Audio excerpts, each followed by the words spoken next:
L'essentiel de l'actualité avec Lionel Durel. Bonjour à tous, nous sommes le jeudi 3 janvier 2019. Voici les temps forts des informations. Avec 24matin.fr, on développe tout de suite l'essentiel de l'actualité du jour. Le président des centristes, Hervé Morin, a dénoncé aujourd'hui l'amateurisme du gouvernement qui doit sortir de l'arrogance et du mépris. Après l'arrestation du gilet jaune Éric Drouet lors d'une manifestation sur LCI, le président de l'Association des régions de France a voulu préciser qu'il y a la loi et l'esprit de la loi. Il y a une espèce d'amateurisme dans la gestion de tout ça qui est extraordinaire. Notez que le gilet jaune Éric Drouet était toujours en garde à vue ce matin après avoir été interpellé hier soir à Paris. Le secrétaire général de Force ouvrière Yves Verrier a fustigé ce matin le durcissement inutile, selon lui, des sanctions prévues contre les chômeurs manquant à leurs obligations, dénonçant un danger et un risque de précarisation des demandeurs d'emploi. Sur RTL, Yves Verrier a précisé « On est en train de transformer Pôle emploi en agence de contrôle de l'attitude des chômeurs plutôt qu'en agence d'accompagnement pour la recherche d'un emploi ». Mercredi, le tribunal correctionnel de Lorient a condamné 3 hommes à 12, 10 et 8 mois de prison ferme pour l'agression de 2 pompiers la veille à Hennebont dans le Morbihan. Les prévenus étaient jugés en comparution immédiate pour violence aggravée par la qualité de chargé de mission de service public, qui plus est en état d'ivresse et en réunion. Mardi, le trio s'en était pris physiquement à 2 pompiers qui intervenaient sur un accident de la route. L'un des soldats du feu frappé et mis à terre s'est depuis vu prescrire 10 jours d'arrêt de travail. Son collègue a quant à lui été arrêté 1 jour. Le ministre des Finances Bruno Le Maire a prévenu que le quinquennat d'Emmanuel Macron allait entrer dans le dur cette année, insistant sur le besoin de réformer le système des retraites, les indemnisations chômage et la dépense publique. Le ministre a ainsi affirmé qu'il fallait déterminer quelles dépenses publiques nous sommes prêts à réduire pour enfin réduire les impôts et les taxes des Français.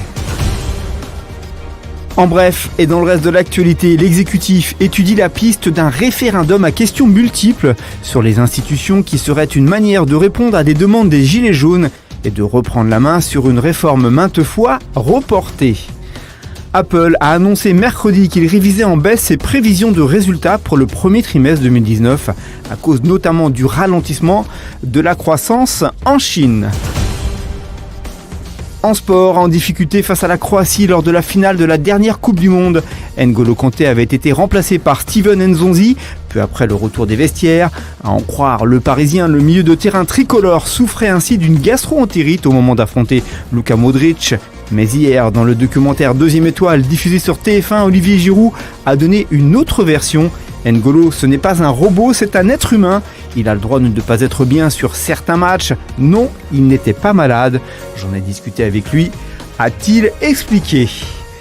Au tournoi de Brisbane, Jo-Wilfried Tsonga était censé affronter Rafael Nadal en 8e de finale du tournoi. Mais l'Espagnol, blessé à la cuisse gauche, a déclaré forfait. Dans 12 jours, Nadal espère jouer l'Open d'Australie Grand Chelem, qu'il avait dû quitter l'an passé sur abandon en quart de finale contre Marin Cilic pour une blessure à la cuisse.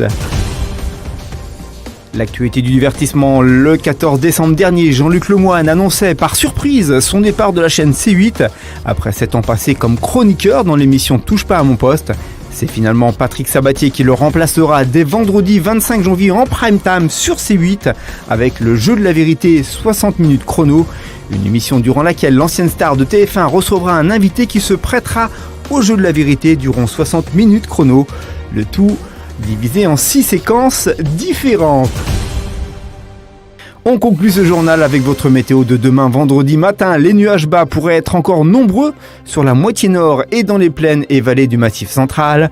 Le ciel sera plus dégagé dans le sud malgré un voile nuageux inoffensif. L'après-midi, ces nuages bas devraient rester très présents de la moyenne vallée de la Loire au Grand Est. Ailleurs, le ciel est simplement voilé, voire entièrement dégagé plus au sud. Il fera le matin 3 à Strasbourg, 4 à Nantes, 5 à Paris, 7 à Bordeaux, 10 à Marseille et un peu plus froid, 5 à Bourges. Merci à tous d'avoir suivi ce journal. Rendez-vous sur 24matin.fr pour suivre l'évolution de l'actualité et à 19h pour les 5 infos immanquables du jour. Bon après-midi à tous. On se donne rendez-vous vendredi 13h pour un tout nouveau Flash Info.